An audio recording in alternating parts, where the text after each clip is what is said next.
बिस्मिल्लाहिर्रहमानिर्रहीम। लक़द काना लकुम फ़ी रसूलिल्लाहि उस्वतुन हसना।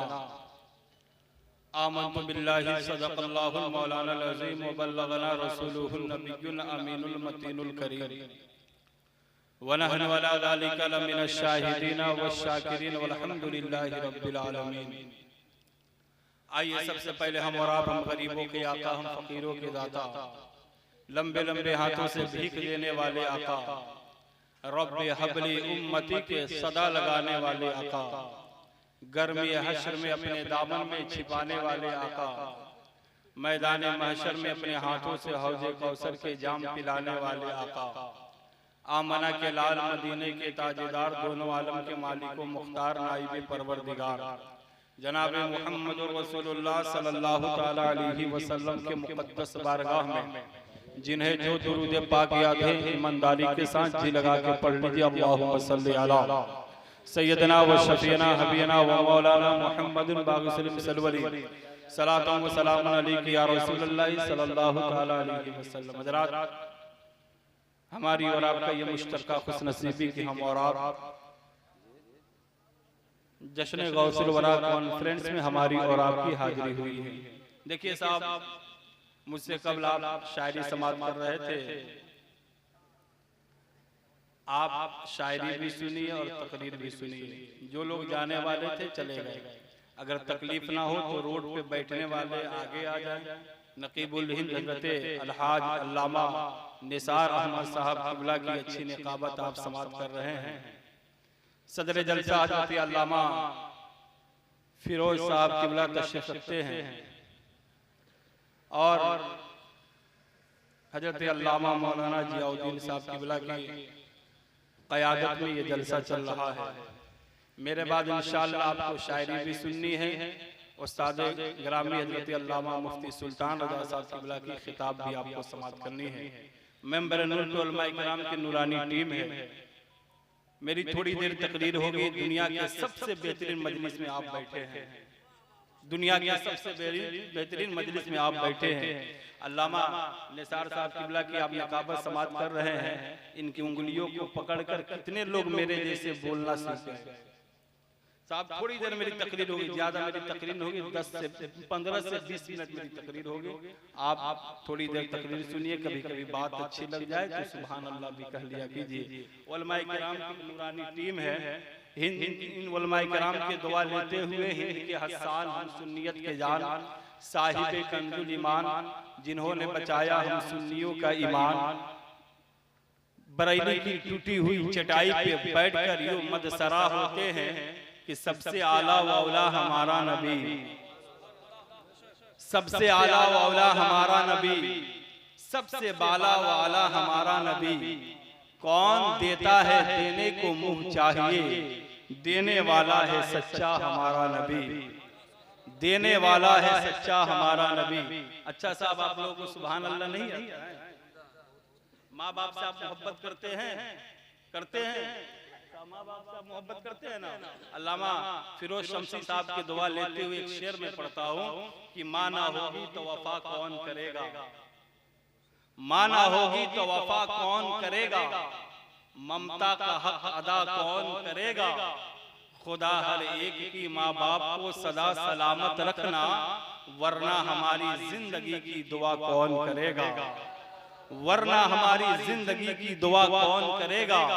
और ये दिल इश्क़ नबी में गर्म चल जाए तो अच्छा है, मोहम्मद कहते कहते दम निकल जाए तो अच्छा है।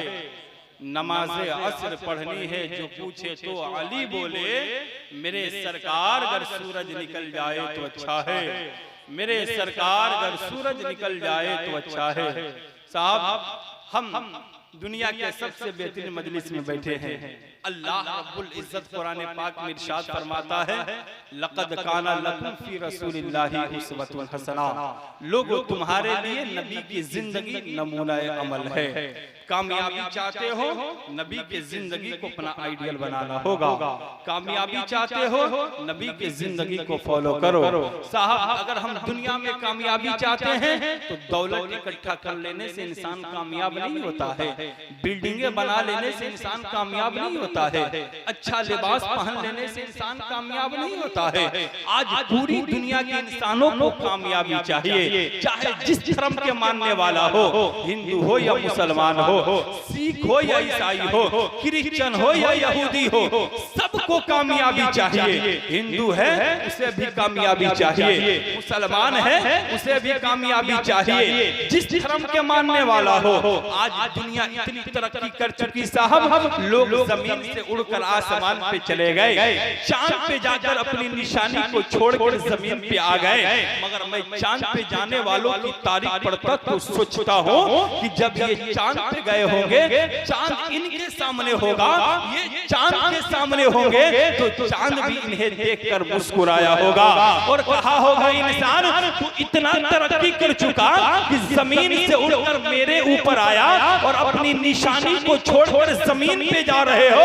याद रखना, दुनिया तुझे कामयाब कर सकती है, जमाना तुझे कामयाब कर सकता है, लोग तुझे कामयाब कर सकते हैं, मगर कामयाबी मेरे ऊपर नहीं है। चांद पे जाने वालों ने पूछा था, चांद बता, पूरी दुनिया हमें कामयाब कहती है, मगर तू कहता कि कामयाबी तेरे ऊपर नहीं है, तो जरा तू ही बता दे कि कामयाबी कहाँ मिलेगी। तो चांद ने कहा था, याद रखना, अगर कामयाबी चाहिए तो उस नबी के जिंदगी को अपना आइडियल बनाओ, जो पैगंबर जमीन पे बैठकर अपनी उंगली का इशारा किया तो मैं सुभान अल्लाह, नारे तकबीर, नारे रिसालत, उलमाए अहले सुन्नत। वाह वाह वाह।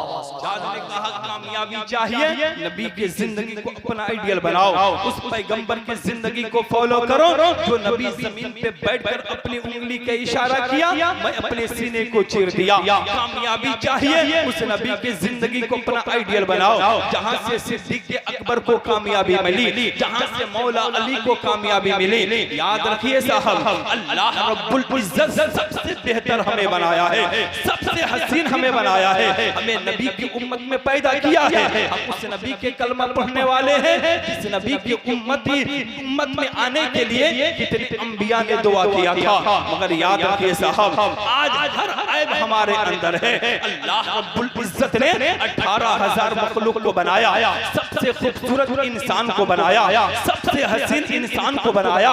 अल्लाह रब्बुल इज्जत किसी चीज को बगैर मकसद नहीं बनाया। अल्लाह रब्बुल इज्जत जमीन को बनाया, रब का मकसद है इंसान इस जमीन पे चलेंगे। कपड़ा अल्लाह ने इंसानों के लिए बनाया, खाना अल्लाह ने इंसानों के लिए बनाया, सवारी अल्लाह ने इंसानों के लिए बनाया, पानी अल्लाह ने इंसानों के लिए बनाया। ये सब कुछ अल्लाह रब्बुल इज्जत इंसानों के लिए बनाया। तो अब एक सवाल उठता है, रब्बे कदीर इंसान को किसके लिए पैदा किया? अल्लाह रब्बुल इज्जत इंसानों को किसके लिए बनाया? तो कुरान कहता है, लोगों याद रखना, ये सब कुछ अल्लाह रब्बुल इज्जत तेरे लिए बनाया, मगर अल्लाह रब्बुल इज्जत तुझे अपनी इबादत के लिए बनाया। रब कहता है, वमा खलक़तुल जिन्ना वल इंसा इल्ला लियअबुदून, मैंने जिन और इंसान को अपनी इबादत के लिए बनाया। मगर रब कहता है, ओ मेरे बंदे, तुम मेरी इबादत भी करो और हलाल रिज़्क़ कमाने के लिए जमीन पे फैल जाओ। खिलाने वाला भी मैं हूँ, खिलाने वाला भी मैं हूँ। हम हलाल रिज़्क़ कमाए साहब। याद रखिए साहब, आज हमारी औलादे वफादार नहीं है, हम ताबीज़ें लिखवाते हैं। हमारे बच्चे हमारे कदर नहीं करते, हम ताबीज़ें लिखवाते हैं। जानते हमारी औलादे वफादार तब होगी जब हम अपने बच्चों को हलाल का लुक़मा खिलाएंगे, हमारी निगाहें पाकीज़ा होगी, हमारी औलादे की भी, हमारे औलादों की भी निगाहें पाकीज़ा होगी। हम मुसल्ले को बिछाकर सजदा करेंगे, हमारी औलादे सजदा करने वाली होगी, हमारे बच्चे सजदे करने वाले होंगे। याद रखिए साहब, आज हमारी निगाहें पाकीज़ा नहीं है, इसलिए आज हमारी औलादें हमारी कदर नहीं कर रही है। हज़रत अब्दुल्लाह इब्ने मुबारक कहते हैं, आज हम नमाज पढ़ते हैं ना, मगर हमारा नमाज भी पढ़ते हैं मगर हम दूसरे के हक भी खा लेते हैं। हम अल्लाह की इबादत भी करते हैं मगर हम साहब हमारी निगाहें पाकीज़ा नहीं है, हमारे कदम पाकीज़ा नहीं है, हमारी समातें पाकीज़ा नहीं है। याद रखिए साहब, हजरत अब्दुल्ला इब्ने मुबारक कहते हैं, मैं एक बार काबे के तवाफ के लिए गया, देखा एक शख्स है काबे का तवाफ कर रहा था, दुआ कर रहा था, मालिको मौला मेरा खात्मा ईमान पे करना, मौला मैं दुनिया से जाऊं तो ईमान के साथ जाऊं। हजरत अब्दुल्ला इब्ने मुबारक कहते हैं काबे के तवाफ में यही दुआ कर रहा था, मौला मेरा खात्मा ईमान पे हो। मकाम इब्राहिम पे सजदा कर रहा था, यही दुआ कर रहा था, मौला हम मेरा खात्मा ईमान पे हो। सफा और मरवा का चक्कर लगा रहा था, यही दुआ कर रहा था, मौला मेरा खात्मा ईमान पे हो। अब्दुल्ला इब्ने मुबारक कहते हैं काबे के सामने मैं जब उसे देखा तो मैं उससे पूछा, ए नौजवान बता इसके अलावा कोई दुआ याद नहीं है? काबे के तवाफ में यही दुआ कर रहा है, मौला मेरा खात्मा ईमान पे हो। सफा और मरवा का चक्कर लगा रहा है, यही दुआ कर रहा है, मौला मेरा खात्मा ईमान पे हो।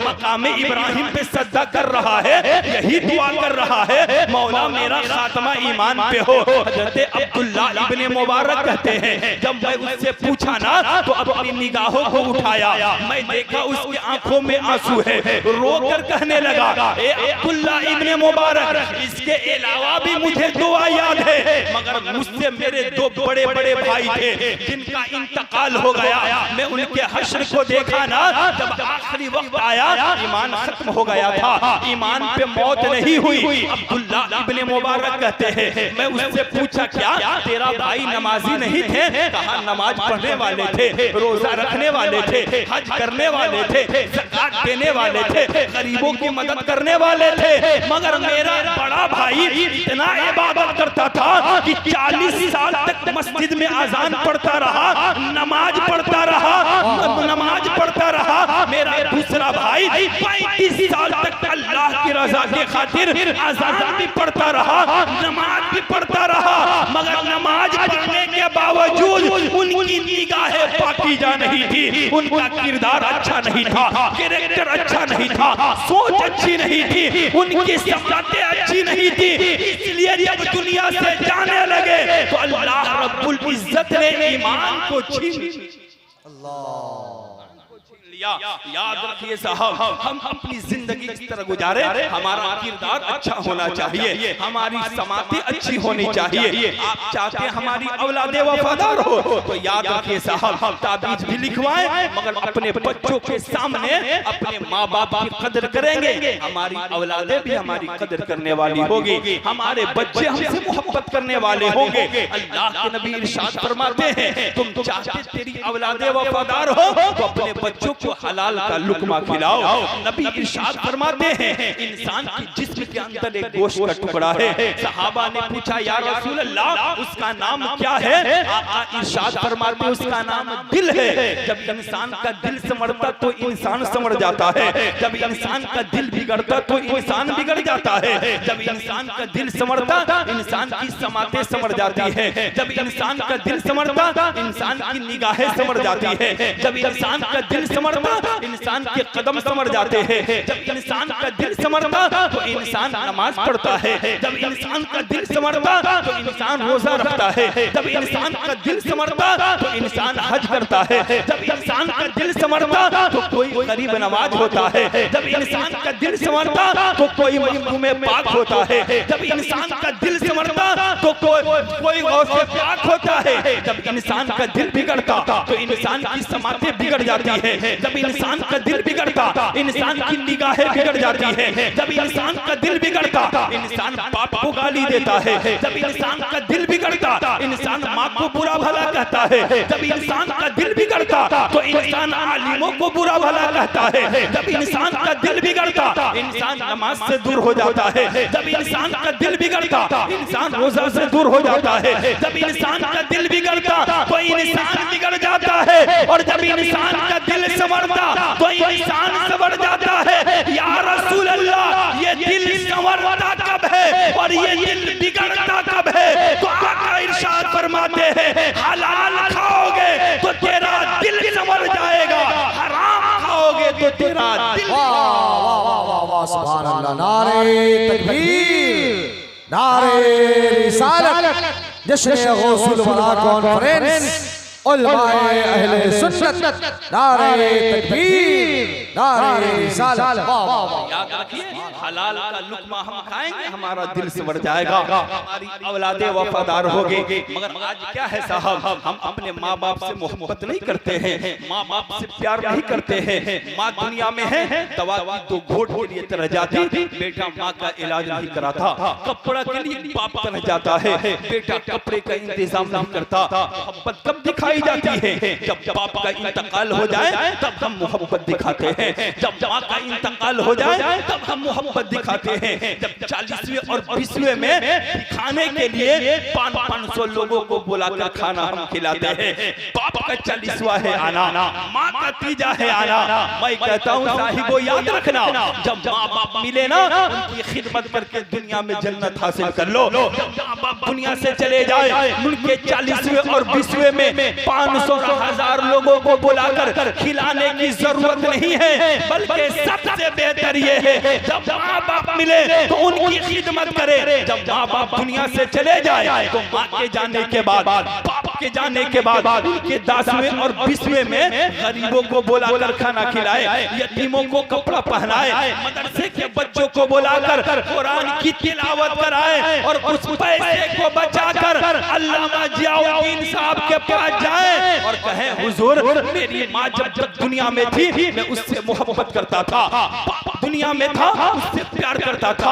आज माँ बाप दुनिया से चले गए, माँ के 40वें और 20वें पे मुख्तसर से साहब गरीबों को बुलाकर कुरान खाना खिलाया है, यतीमों को कपड़ा पहनाया है, ये कुछ पैसे को बचा कर लाया हूँ, इस पैसे से एक गरीब बच्चे को हाफिज कुरान बनवा दीजिए। खुदा की जब उस पैसे से एक बच्चा हाफिज बनेगा, पढ़ेगा, आपके माँ बाप के कब्र में नूरी फरिश्ते नूर लेकर उतरेंगे। दूसरे कब्र वाले पूछेंगे, बता कौन सा अमल करके आया था कि तेरे कब्र में नूरी फरिश्ते आ रहे हैं। आपके माँ बाप कहेंगे, कोई ज्यादा अमल करके नहीं आया था, नेक औलाद छोड़कर आया था, जो दुनिया में भी मुझसे मोहब्बत करते था, और मेरे मरने के बाद नतीजे में गरीबों को बुलाकर खाना खिलाया है, यतीमों को कपड़ा पहनाया है, और कुछ पैसे को बचाकर एक गरीब बच्चे को हाफिज कुरान बनवा दिया है। वो कुरान पढ़ता है, नूरी फरिश्ते हमारे कब्र में नूर